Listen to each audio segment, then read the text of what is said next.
to you today about saving your digital soul. Maybe you didn't know your soul needed saving yet. Let's see what you think at the end of this presentation. I've been lucky enough to be educated by the very best hackers in the world, helping the Dark Tangent run DEF CON, which is the largest hacking gathering in the world. We had over 20,000 hackers in Vegas this year. And as part of that, about 6 years ago, I founded Roots Asylum, which is the kids' version of hacking. And between those two things, we've learned some amazing things. Also, one of the great hackers I've learned from is Chris Wysopal, who's up here next, so glad to have him following me. And one of the things that we teach the kids is how to eavesdrop on your cell phone calls, your text messages, your usernames and passwords coming off your phone. This is not NSA level stuff. This costs $500 and can be put in a backpack. Also, we teach the kids how to turn on your interfacing camera on your smartphone, your laptop, and your Samsung TV in your home. Again, not NSA level stuff. Also, Chris Hagnaggy has a great contest every year at DEF CON, the Social Engineering Contest. And through simple tools like the cell phone and Facebook, we can read your mind. And we teach the kids how to do it again. So when the summer of Snowden hit, my response was, duh. Doesn't everyone know this is happening? I mean, I knew it was happening. It was pretty obvious. And the NSA is just the tip of the iceberg.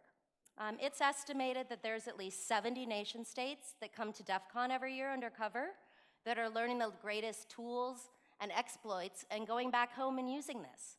And beyond that, who I think is the greatest threat are the data brokers. There's thousands of data brokers that are not nearly as well watched, that spend every minute of every day collecting the information they can on you. Why do you think the government went to mainstream industry? For help. Because they're the masters of surveillance. They do this every day. They're better at the government than doing it. So I have no Facebook friends. I'm lucky enough that I've never been on Facebook. I think after you see one of Chris Hagnaggy's social engineering contests, you learn why, but you think about, how did you meet your lover? You like the same music, you like the same books, you like to go to the same place on vacation. All of these things can be used to manipulate you, that you're putting out there. So think about what you're putting out there. Also, you can't Skype me. I don't know how many of you read their privacy policy, but they give themselves permission to record all of your conversations with your mother. I don't know if they're doing it, but the privacy policy allows them to. So if you meet me today, please don't invite me to a party. It's actually rude to do this. My friends sell me out all the time, right? Why are you giving my information to these companies? I think we shouldn't do it. I think that privacy policies should really be called ownership policies, because all the social media sites are the same, whether it's Facebook, Snapchat, Twitter, WhatsApp. You're granting a free, transferable license for eternity to what you input into that service. I don't think most people realize this. And a good way to think about is follow the money. How are these companies making money? Are you giving personal information to a company that sells that data on the back end? Most likely. Data brokers are probably the worst of this. In the United States, we have Experian. Experian's been caught selling lists of rape victims and erectile sufferers and dementia sufferers for 7 cents a piece. They have mental and health information on 65 million Americans that they market, that you too can buy. I don't think the people at Facebook or Experian or these companies are evil. It's just that the system is really out of control at this point. I don't know how many of you have read 1984, but I love the party messages that they brainwashed everyone with. Everyone in society believes that war is peace, slavery is freedom, and ignorance is strength. I think we've got similar brainwashing that's going on here today. Surveillance is your friend, and you have nothing to hide. You're not a criminal. And even if you were, it's impossible. Resistance is impossible. Well, I think this is very much not true. Surveillance is not your friend. It's your enemy. And all of us have something to hide, either now or your future self. But resistance is not possible. So we'll talk to you a little bit about some tips now, hopefully that have scared you, on what you can do to really save your digital soul. The first thing to remember is security, no security is 100%. So even someone as paranoid as myself can't be absolutely perfect. If that's what you're aiming for, it's really easy to give up, right? Because it's totally impossible. So what you need to do is just think about what you want to give away and what you don't. I spend a lot of time in an area with grizzly bears, and we've got a saying, how do you protect yourself from a grizzly bear? You just have to run faster than your friend. Well, the same is true for security, right? Most people can't imagine being perfect, but you can imagine not being the low-hanging fruit, not being the sucker, right? Just raise the bar. It's a lot like the club on your car. It doesn't stop it, right? People can still lockpick it, but most criminals go on to the next car. So what you really need to do is just think about the digital footprint that you're leaving out there with everything you do. Am I okay with leaving this footprint out there? Am I not? And just start being aware of it, and being in control of it is the first step. One of the things that I think is very important for all of us to hide is your location, your exact patterns, where you go all day, mainly your kids too, your kids and your loved ones, where they're spending their time, when they leave school, where they go next. After the Olympics this year, we were able to tell where all the gold medalists lived, and they didn't realize this was happening. On their Instagram, they had geotag on, and most of their posts were from their houses. And when I would mention this to them, they're like, stop, turn it off. People don't mean to do this, but you are. And that's one of the things that we should all be hiding. In the United States, it's very important to protect your birth date and birth location. There's a researcher, Alessandro Acquisiti, out of Carnegie Mellon, that was able to take these two pieces of information, which most people have been put on Facebook, and steal your social security number, which in the United States means your financial identity and your healthcare identity, and put it on the black market. Now, most people have already put this stuff out there, so you're like, well, I'm already screwed. I mean, what do I do, right? You can use misinformation. So what you do is you start putting wrong birth dates, wrong locations out there, start posting from a location that's not your home, and just mess up the system. That's not gonna work for huge machine learning, but will work for a lot of the criminal problems that we're seeing today, and it's a good start. One thing that we can all do that's not that difficult is cover our cameras on our smartphones and our TVs. A little piece of electrical tape doesn't take you that much out of the way. There's no other solution there right now unless you want to get into your computer and actually cut the wire. But this is something that's pretty easy to do. Also, if you have security cameras in your home, we're able to turn those on and see you. So I think closely about where you have these cameras. I rarely watch TV, but when I'm traveling, and just saw that Kim Kardashian's mom, I guess, had one of these cameras in her closet. And it was connected to iCloud, and some hackers got a hold of it and got naked pictures of her and are now extorting money from her. Can't really ever get that back. I don't know how many of you here are using the Wi-Fi. I would never get on the Wi-Fi here. This is such a hot target. Are you kidding me? This is one time also when it can be a lot more usable. I carry around a MiFi with me, and that's my connection all the time, so I don't have to go into every place and say, oh, what's the Wi-Fi password? Let me get on. I actually have my Wi-Fi connection all of the time. Now, I say choose carefully because most people, you want to use MiFi most of the time. It's a lot harder. It takes a more targeted attack. However, what I tell human rights activists is they actually want to use Wi-Fi because in a lot of countries where they're working, the cellular companies have deals with the government. And so if you want to truly anonymous communicate with encryption, you go into a coffee shop, you send your messages, and you get out as quickly as you can. So you got to think about, what is your threat model, and when do you use these things? Also, this is about being aware of your digital footprint a little bit, about all the different ways that you can be tracked. I've got a Faraday cage that I carry around that's actually, if it's seamless, it'll actually stop GPS as well. On your iPhone, there's no other way to do that, right? You can't take out the battery. And so this is something that maybe is a little bit extreme, but I think it's more important for you, for your credit cards and your passwords. Hackers that I work with are able to clone these from up to 200 feet away, and it happens a lot. If you don't have a Faraday cage, we taught the kids how to make them this last year with just tin foil and a plastic baggie. Tinfoil is not necessarily thick enough, but when you put a plastic baggie on it, it adds a level of static that works really well. Puking Monkey did some research 2 years ago at DEF CON where he was showing that all the license plates were tracking everywhere you go and every move as well. There's a spray that you can get that you put over your license plate so they're not tracking you. But then again, maybe you have a new car with GPS in there and you can't really put tinfoil around your whole car. So again, it's tough, right? We just have to make some calls here. But you're not too paranoid to use a Faraday cage. This is not NSA level stuff. Again, we teach the kids how to do it. It's gone mainstream. Another thing you can do is encrypt often. It's really important to encrypt, if not for you, for those around you. And even if you do encrypt, you still can only send secrets to people you trust.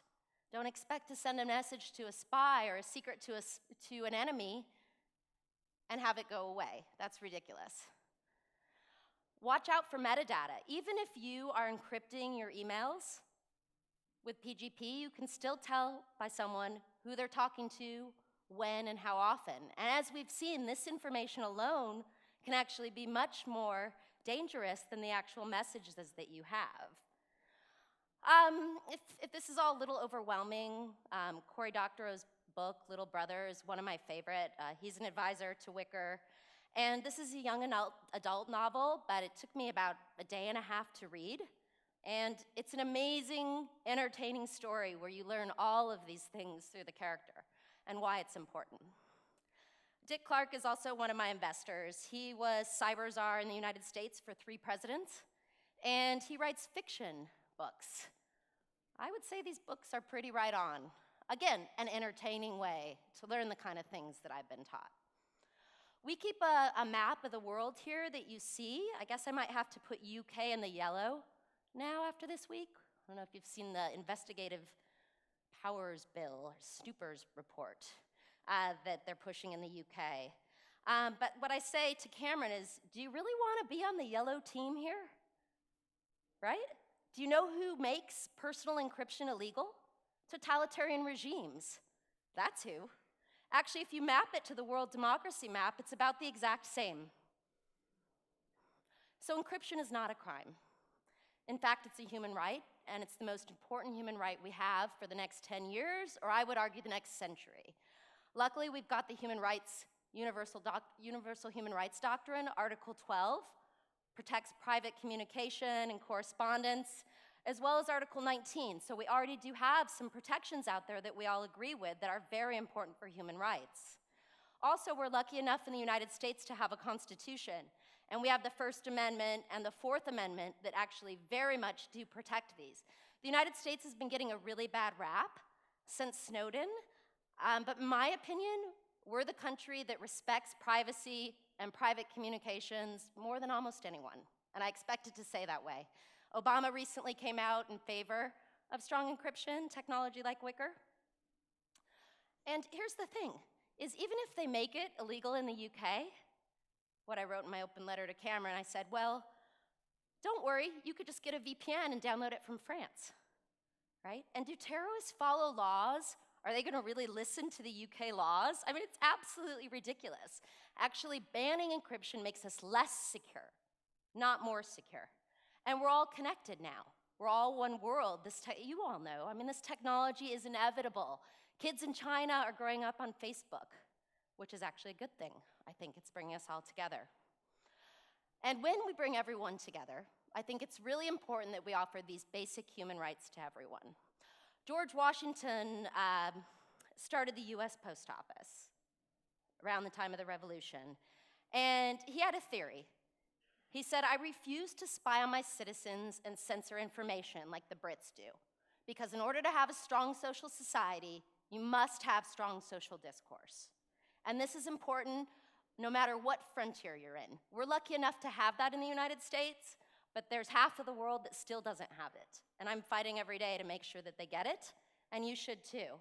So it's your duty to encrypt. Even if you don't have anything to hide, do it for those less fortunate than you. The activists out there, the people fighting dictators, they need this stuff to live. It's power to the people. If it wasn't powerful, people wouldn't be trying to make it illegal, right? And I think this is how we can have evolution instead of revolution. When I look at the internet, I think of it as one big brain. And with humans, we evolved and became more complex mammals when we developed the second hemisphere of the brain. I think the last 10 years was developing the public web, and now we need to spend the next 10 years developing the private web. And there's a great opportunity here. And with that, I'll end you with this is my signature that I put at the end of all my emails. I don't send many emails these days, but I think there's some interesting things here. You know, in the United States, too, people always ask you for your social security number, and people give it away all the time. I used to give away fake social security numbers until I realized that I was actually stealing someone's identity by doing that. So in the US, if you start with 666, they don't do social security numbers with 666. So obviously that's fake. The bottom statement I have here, I actually got from Cory Doctorow. He also has it at the bottom of all of his emails. And the only person that's actually ever mentioned that warning to me was my mom. Called me up and she's like, I think I got a little strange message here at the bottom. Why would the government be keeping all of our conversations? Well, it turns out after I launched Wickr, my mom was a target. The US government actually went and found her library records and wanted to know what books she was checking out. Interestingly enough, in the US, librarians take privacy very seriously. They destroy your records. Well, it turns out that online book checking out is not protected by the same rights, and that's what she was doing. So interesting that in the 70s, they were looking at book records to tell who the subversives were, who the revolutionaries were, and they're still doing it today. So with that, hopefully I've given you a little motivation and a few tips to save your digital soul.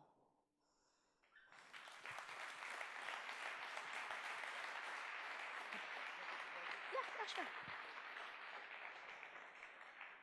Are you scared?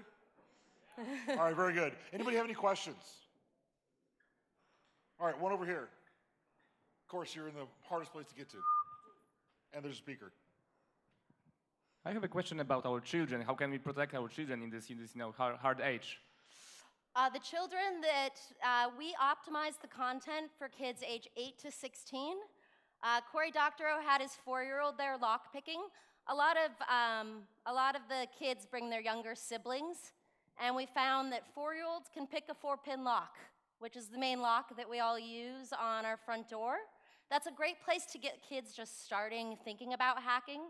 Then the next thing we bring them into is learning how to solder and reverse engineer. Reverse engineer means tear shit apart, right? And then start burning it with your solder. And these are things that 4- and 5-year-olds can do. Obviously, with the soldering, you have to be a little bit careful with burning, but we haven't had any burns so far. I think kids age 8 are just as smart as all of us. Next question. Right here. Is her data with Azure? Where does she keep it? It's in a cloud? I see you two together. With, sorry, the data on Wickr? Or where? I didn't understand the question. Sorry, yeah, the data for your application, that kind of stuff. Where do you host it and that kind of stuff? So we run a zero-knowledge system. So essentially, we're just a transporter of gibberish. The unique part about us is that the only person that has your message is the person you send it to.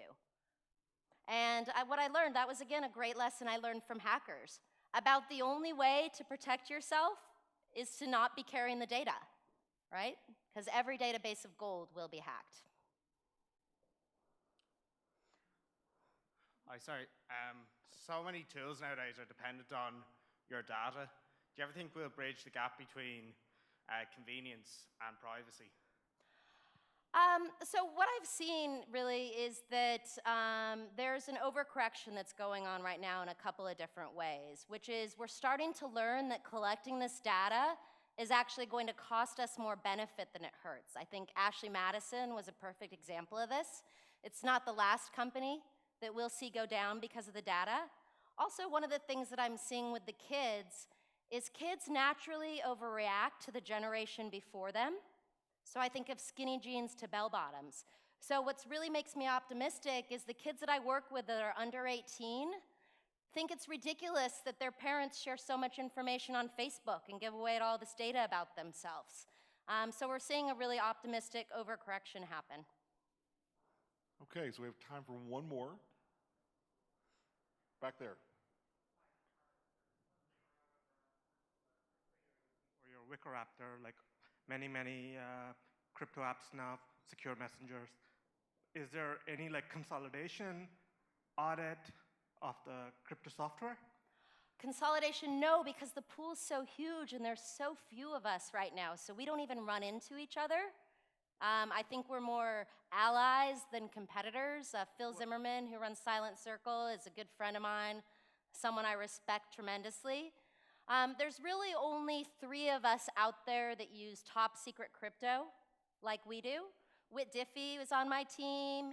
He developed the Diffie-Hellman exchange, which we use ECDH 521, which is the elliptical curve version of this, for our crypto.